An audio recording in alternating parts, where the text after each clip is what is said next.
Notre Dame beats Stanford to keep the Legends Trophy in the Goog for the third straight season and a sixth and seventh. Uh, they also win their 10th straight victory to close out the regular season at 10-2. But will it be enough for the playoff? By Samarja, inside the 20, inside the 10, he's going in! Notre Dame has scored! Go! You will be that driving force to motivate those coaches and those players to beat Southern Cal. Notre Dame is relevant again. The 20, the 10, fire, rocket, touchdown! Notre Dame is number one. It's a game of who's going to flinch first. We know that it won't be Notre Dame. Hello again, everybody. Landed Trailer along with Logan Trailer, Dylan Kearns, and John Richards. This is the Golden Domers Report. Notre Dame wins at 49-20 in a meh game. It was ACC after dark, as Dylan said, nerds after dark. Had a major scare with Jeremiah Love. He appears to be okay. I'll open up the floor to JR, though, first, as always.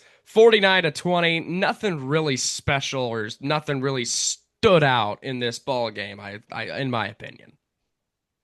Except for that dirty play by that Stanford player that shoved his knee into our Heisman front runner's rib and then used it to get off his body. I mean, I guess that's not that uncommon with some shenanigans under the pile, but right, that was a little excessive.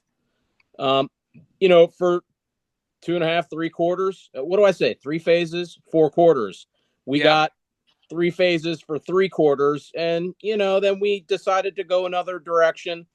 The game was well in control. That special teams play was phenomenal. That was great. That was an awesome play. I love 28 Talich. He's having a great year. He's a phenomenal athlete. Nice pass there. Great design.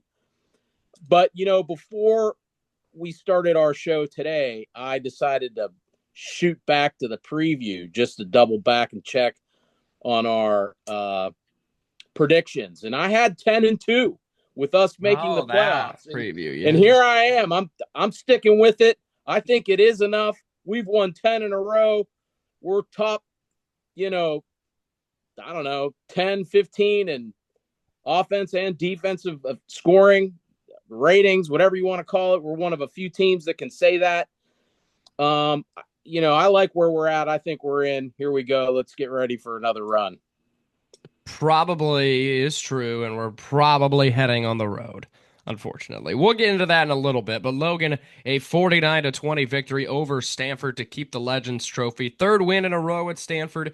We were all kind of worried about the late start, but we took care of business at the end of the day, Logan. Yeah, it took care of business. Like JR said, I thought we played a pretty good game for 3 quarters. Fourth quarter was, is what it is. I don't think there was much there to make stories about or analyze. But, at the end of the day, it's a football team that has improved week to week. It's a football team that, again, for, back-to-back years had adversity early, dealt with it, and fixed it. And, kudos to Chris Ash, for putting it together. And I think, what we're learning more and more about Marcus Freeman, is, you see all these coaching changes. You see Lane Kiffin.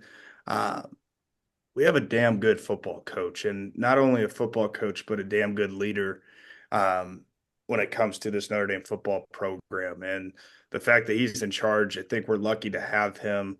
I think, with what he's been able to do and the positions he's been in, to lead through circumstances that are never ideal, it seems like, for him. A lot of heartbreak over the course of his career here with us. But at the end of the day, we're always sitting here, it feels like the last 2 years, knowing that, Notre Dame's in a really, really good spot with our football program. So, it's exciting. I'm interested to see how what the committee decides, how they, compare us to a Miami, compare us to other programs that are in the hunt. But at the end of the day, JR said it, like, we look good on paper. We look damn good on paper. And right now, I don't think you could argue that we're not a top 5 football team, and I don't think, you might take that as bias, but I truly think we're one of the top 5 football teams in the country right now and playing like it. So, Yeah. when you mix that in, and then you have one of the best players in college football that potentially might win a Heisman, don't know what this past Saturday does to his chances, but when you have that and a defense that's clicking, I don't know how you say no to that. Well said. Dylan Kearns, 49-20 over Stanford. Thoughts? I enjoyed the performance. I know obviously a lot of different players got in towards the end of the game. It was, you could look up, it was 42-6 with heading into the fourth quarter. That's enough for me. I mean, you keep your players healthy, worry about the playoff, and you don't need style points. JR mentioned that. I mean, it would help, but you keeping your guys healthy and giving you an actual shot is what you need right there. And Logan brought up a fantastic point with our leader. Marcus Freeman isn't looking at other jobs. He's committed to us. He wants to be here. He's ready to lead his group of guys that he brought in at this university that he wants to be at. And Logan said, 2 years in a row now, we're sitting here, feeling good with an opportunity to go into the playoffs. I won't only say that. I'll say he got us playing our best football this time of year for 2 straight years. Like, obviously, circumstances with how the season played out each of the last 2 years where you needed to, but he's had to, and he's got them to do it. So not only that, but I hate to compare eras. It's different times. Brian Kelly, how many times in November does he lose a late game and his team's not sharp when you need to be going into the playoffs, and then you get in the bowl game and wham, same result. We're talking about it and wondering about our university. And now we got a fearless leader who gets us ready to play this late in the year. We're rolling. Our running back's fantastic. I know his ribs are banged up, but we got 2 other ones that have been horses right behind him. We're not going to miss a beat. CJ Carr, how about his day? 200 yards, 2 scores. I thought he threw the ball well. I mean, hitting our stride. This is what we need this time of year. I would argue that, I don't know if you guys would agree with me. I feel a lot more confident going into CFP this year than I did last year. And just terms of what's clicking, I think we know who we are. I think last year it was Riley Leonard is a gamer, but can he go win you a big one? And now you're seeing guys like Aeneas Williams, who helped win us games last year late, produce at a pretty high level. You're seeing new guys, freshmen, sophomore guys, underclassmen make some big time plays. We had a veteran defense last year. This year, you really don't know who's going to be the star. And I feel really confident about that. I really do.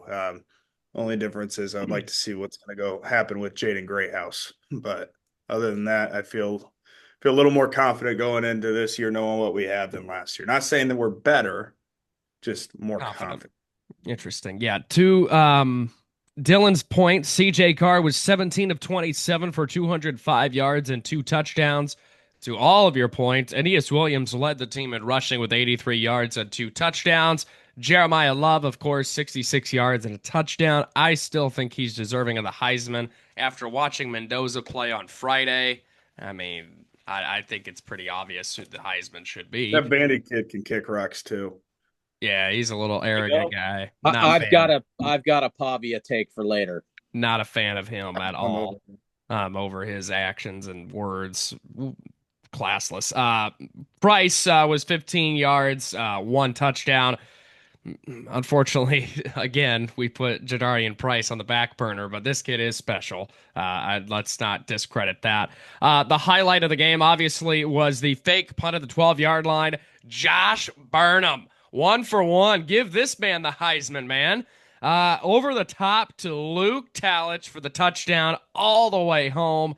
And then, of course, Jordan Faison, number 1 receiver this season. He shined as well. 84 yards and a touchdown. Defensively, 226 pass yards. That's the most we've given up in quite some time. 86 rush yards. And I'm going to say it, we got beat in the second half. I mean, it looked like Frank Reich made some adjustments there in the locker room, and Stanford was playing a lot better throughout that second half. I thought it was a very poor and sloppy second half, but it really was poor and sloppy to where it just didn't matter. The game was over. It was boring. It got really boring. Bob went to bed. Uh, I stayed up. Wow. But It yeah, was like 2 a.m. yeah. Entering the fourth quarter. I mean, yeah, so again, there's just not much to talk about. There are bigger things at play, though. And what I mean by that is the college football playoff, the Heisman Trophy. But before we get into that, I want to hear JR's take about that Pavia kid. Well, I also can I hit on I don't necessarily know if I agree with Logan about feeling more confident this year as Okay. opposed to last year. And maybe part of that might be because Quarterback. we already saw last year play out. Hard to be not confident in that group. Yeah. The injury to KVA is still worrisome to me, but back to the whole style point thing. The committee is smart enough to realize you look at our teams versus and I'll say Miami. They're leaving their starters in to rack up points. We're already at that point by halftime where we don't need to keep our starters in because the game is completely secured at that point. If you look at some of Miami's common opponents, some of the games they're like tied at halftime with these teams. It was 35-3 at half. So I think we're pretty secure, you guys. I in fact think that the committee is looking at matchups already for Notre Dame. They're at 9. The furthest they're going to drop is maybe 10 or 11 without playing. If not, they may move up. I think they're looking at destinations for Notre Dame and opponents as opposed to whether or not they're safe and they have to be compared to somebody else. I really do think that strongly about them. Not going to find. I don't know if we're going to be as dangerous as we were last year. I think our defense might not be as good as last year's. The KVA injury is definitely worrisome to me. Detrimental, for sure. As it relates to Pavia, and while we're on the subject, his antics and his that's going to keep them out of the discussion. We're 9. They're 14. That's a huge jump to have to make, especially when both teams aren't playing. The SEC, everybody's all gung-ho about the SEC and how many teams they're going to get in. They're a little fugazi, especially at the bottom. Tennessee being ranked, they haven't beaten anybody all year long. They haven't beat a bowl-eligible team. They haven't beat anybody 8 wins against losing teams. Okay, so you think they're going to put in a school like Vandy over ND with a guy like Pavia instead of a guy like Jeremiah Love? I highly, highly doubt it. The only reason they keep us out is if BYU and Bama both win and there's some retribution for us being an independent. Other than that, I think we're in right now. We saw a little bit of doomsday play out this past weekend. That would be hell frozen over. I mean, that would be awful. But yeah, you're right. I think the Vandy story would be awesome if they weren't out there acting like this every single win. It's going to keep them out. Yeah, they're lighting up cigars, making a fool of themselves. He got arrested. The brother got arrested after the game. Jeez, you know that? I did not. I knew he started to fight. He got cuffed and stuffed. Gee, like a turkey. All right, well, 10-2 Notre Dame. Miami owns the head-to-head. Excuse me. Head-and-head. Good Lord. We lost on Sunday, August 31st in the pouring rain. We are playing better than Miami right now. They have 2 poor losses. I think that Louisville loss at home is very, very poor. And of course, the SMU loss turning out to be very, very poor. They just lost to Cal and took a miracle to even come back. No, those don't matter to beat us. Those don't look at those. Well, then why aren't we the 1993 national champions? Why aren't we the 1993 national champions if head-to-head exactly is right. So big? I do think Marcus said it best. You want the 12 best teams right now, not week 1, now. We are one of the 12 best teams. Miami, I don't think they are. I don't think they are one of the 12 best, Logan. No. No, when obviously it's been ugly on Twitter, so I get annoyed, so I just don't read it. But I've been off. I'm about ready to like the get off. circumstances of that game, like I get head to head's going to matter at some point, but that's if Miami were to do what they did and maybe drop one to Louisville. Louisville. Not beat if they beat SMU. We're talking a whole different story. I think we have the two best losses in the country. I don't know if it's close. And like watching games of teams that are in discussion, I watch an Alabama team. Like Fugazi. they're struggling with 5-6 Auburn. Like I get it's a rivalry, it's on the road, but like you know a playoff team when you see it. I think the one team that's been clear the best team in the country, I think they'll beat anybody by at least 10 points is Ohio State. Right now. I Yeah. think they are playing at a level that is It's a different sport. higher than anybody else. I would probably say IU right now is number 2. And I think we're going to find out a lot about IU in that conference championship. But other than that, I truly can't come up with a team that I look and if you were to match Notre Dame up with, be like, shit, like they're better than us. Like they're gonna pound us. Like I don't see it. I don't see it. You could say Oregon. Well, okay, we beat IU last year. IU looks good this year, and IU had its way with Oregon at their place. Manhandled them. Right. So, like with Miami, in your case, Landon, there's a lot of teams in this top 12 right now that it ain't happening. Yeah, it's a mess. It is a mess, and now we're gonna get more expansion talks. Which But to me, none of these teams in the discussion are hanging 70 points. None of these teams, are playing their best football. Like A&M, I don't think they're playing. Oklahoma. Yeah, I don't think they're playing their absolute best football. Oklahoma, no. Like, I respect all the programs in it. All these programs in the discussion obviously had a great year. We want to be talking about them. But at the end of the day, Miami had a great win, but had 2 pretty bad losses. And you can't argue that. And you also can't argue that it was week 1 on a Sunday. We're on the road with the we have a freshman quarterback. Thank you. And your fan base sucks. Well, Like it's amazing how passionate they are on Twitter. Like show up to the freaking games. Like I remember watching who they played the second week after us. Bethune-Cookman. Yeah, home game. No one shows up. No one. Like that whole fan base. If you were to look up Fugazi in the dictionary, it's Miami football fans. Like where have you guys been? Like living back in the 80s.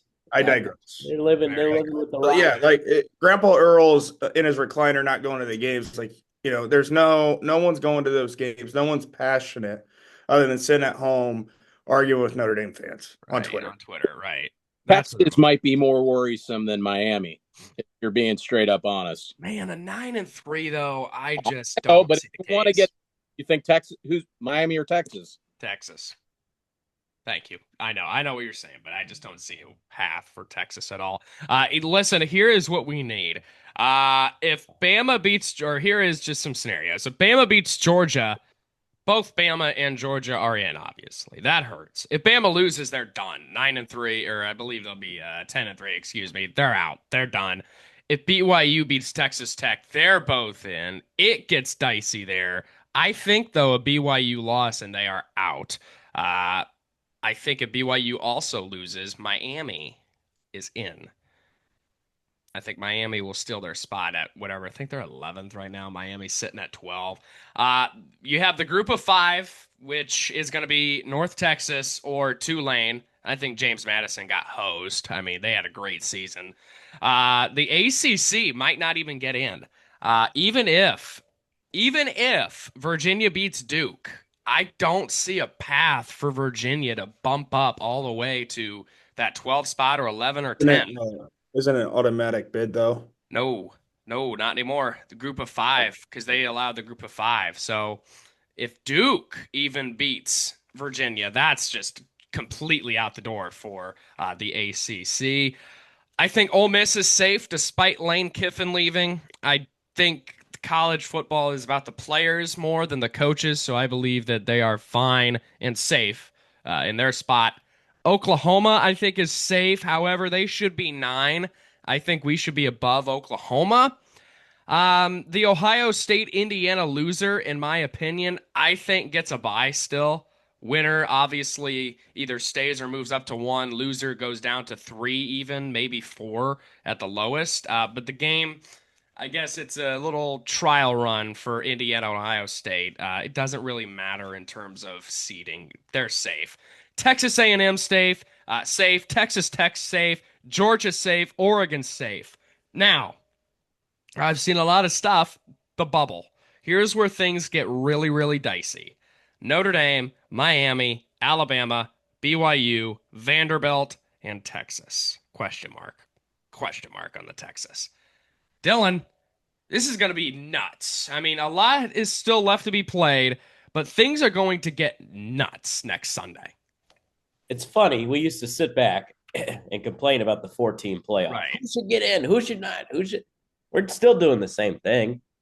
No one's going to be happy. You should, 2 loss, 3 loss. How good's the loss? How big's the win? It's still the same scenario, but it's just who's going to get in the dance. And right now, I mean, Notre Dame has proven like 4 combined points on their losses. And that's, I mean, against 2 teams that are right now in the conference. One of them's in. The other one's probably in.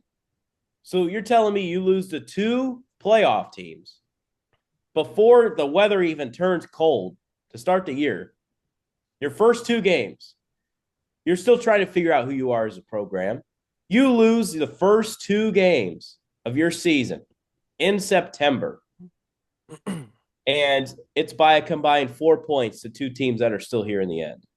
That should tell you enough, because we smoked USC. We smoked Pitt. We smoked anyone else that was in our way. We killed Navy. 70 points is all. I mean, 70. Legitimate teams. Yeah. We're hitting our stride. We have a running back that's going to get views. We have a program that's going to get views. There's no way we're out. But the whole thing is, where are we going to stand? If Ohio State crushes Indiana by 25, are we playing at Memorial Stadium? I don't think so. I really don't. I think Indiana could go out there and lose by 100 and still get the bye. Yeah, I would pay for that. I would be going. I would too. I've already discussed it on Saturday. Yeah, true. But I don't. I would pay to go back to Miami too. Yes, I would pay for Miami to come to us. I would love that. Bring it. Bob said bring it. That might happen. There's a shot we go to A&M. Bring it. Bring it. Like that. No. I know. That place in the playoff? No. Rematches. Bring it. Yeah. Bring it, baby. All right. Well, that does it for the college football playoff talk. It's time now for conference champion picks, because we're not here on Wednesday, so we got to do it now. We'll start here. We're doing them all. Conference USA Championship. Kennesaw State at Jack State. Friday night, 7 p.m. on the CBS Sports Network. Kennesaw State having a hell of a year. They're 9-3. We have a line. Oh, crap. I don't even have ESPN up. These are important picks here, Coach. There's a lot on the line here, Lando. We need the lines. Line. Jacksonville -1.5. Oh, yeah. Gosh. Man. No love for Kennesaw. No love for Kennesaw. Give me Jacksonville.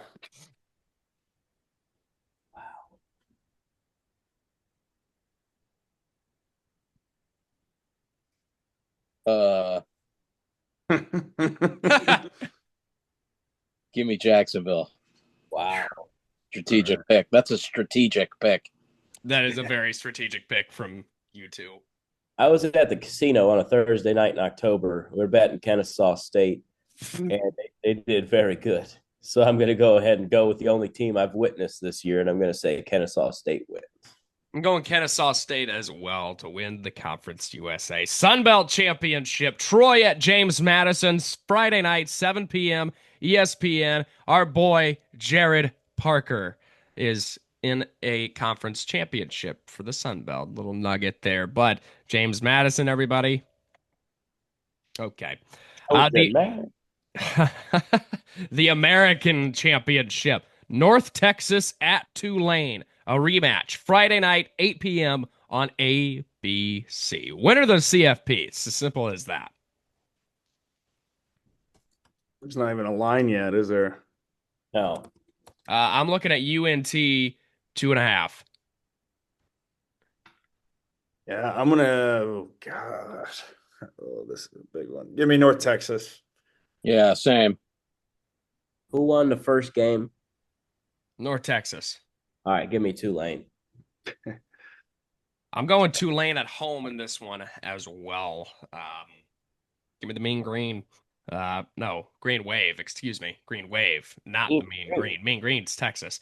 Mountain West Championship, a rematch again. UNLV at Boise State, Friday night, 8 p.m. on Fox.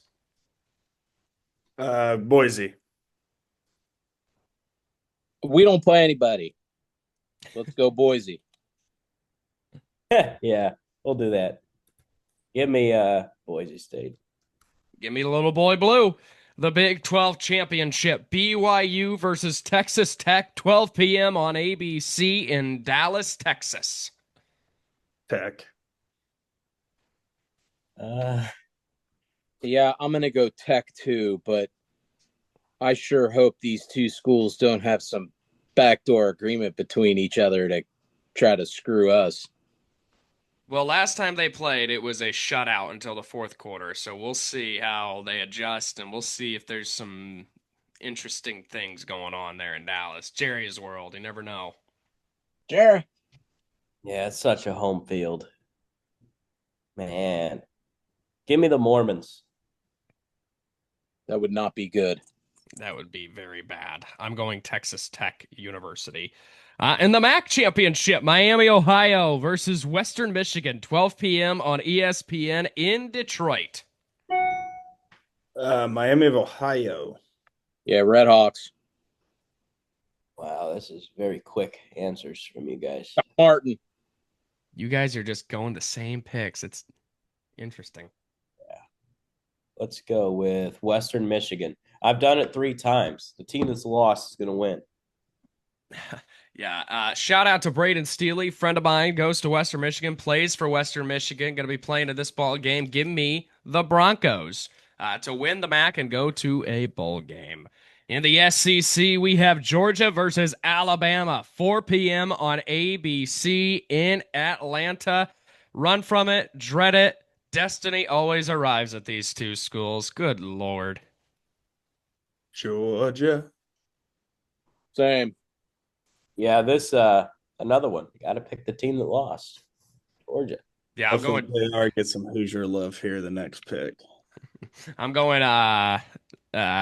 Georgia. Excuse me. I'm going Georgia in this one as well. I think Kirby holds the upper hand in these types of games where he has to bounce back from their first performance. In the ACC, we have Duke versus Virginia, 8 p.m. on ABC in Charlotte. Oh, you mean Miami's not playing in this game? Yeah, that's strange because they're in the conversation. Right. Yeah. You know, they didn't finish top 2 in their conference, their own conference. Weren't they supposed to be here? Doesn't seem right with this game. State? This something doesn't seem right here. Manny Diaz made a conference championship before Miami did. Wow. Manny Diaz coached him a few years ago. Virginia.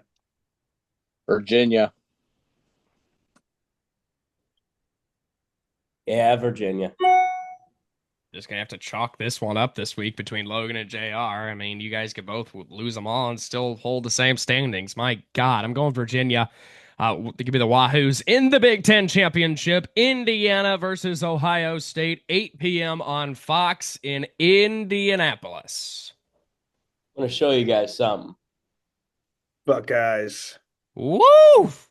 You seeing this from ESPN? Woo! Indiana with a 0.% better. Those shenanigans. Yeah, as much as I'd love Indiana to win here, unless they have a little help from Ohio State because they've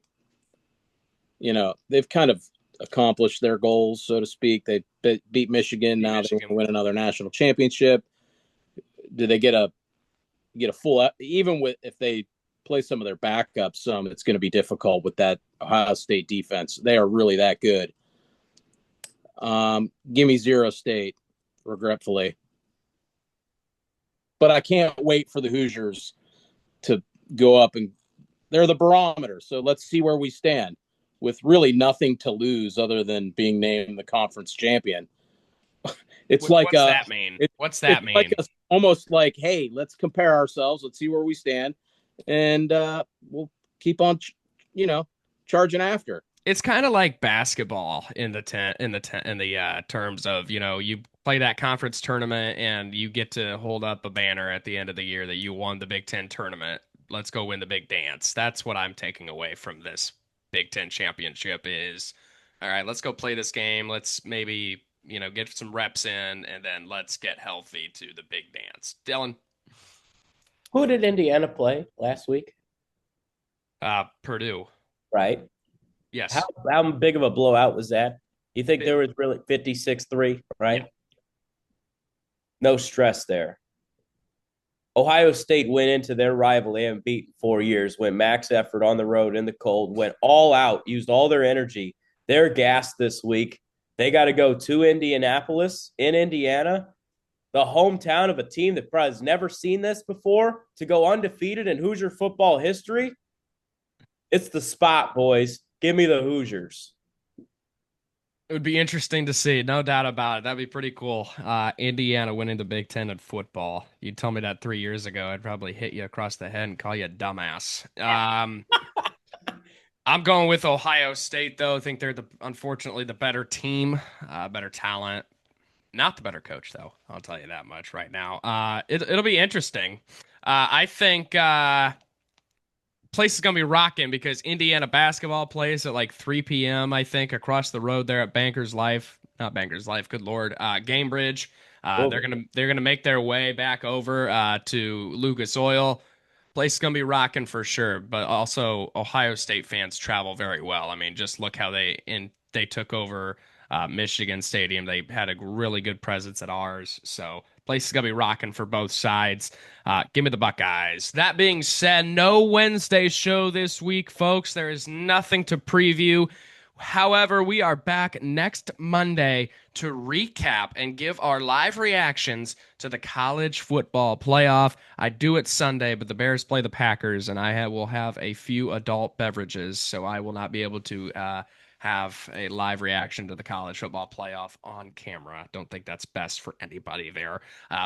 We're back next Monday, though, to give our reaction to the college football playoff. That being said, be sure to like and subscribe. We hope you all had a great Thanksgiving. Let's get back to it, folks. We're in the thick of it. Go Irish.